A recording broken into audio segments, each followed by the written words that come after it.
Pensa que jo tenia uns 15 anys, jo ja sabia que volia entrar a Belles Arts, entrar a Belles Arts no, perdó, dedicar-me a les Belles Arts.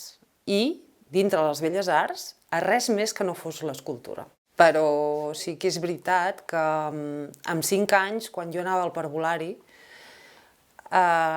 jo ja feia, diguéssim, figuretes molt petites amb pastelina a classe. Llavors, la professora va alertar els meus pares de que hi havia unes qualitats, diguéssim, especials en aquest sentit, en el sentit manual, i que, per tant, ho potenciessin perquè valia la pena.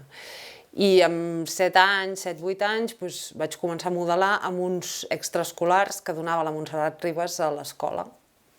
Segueix amb unes classes amb l'Esteve Prat per preparar-me per la prova d'accés a la Facultat de Belles Arts.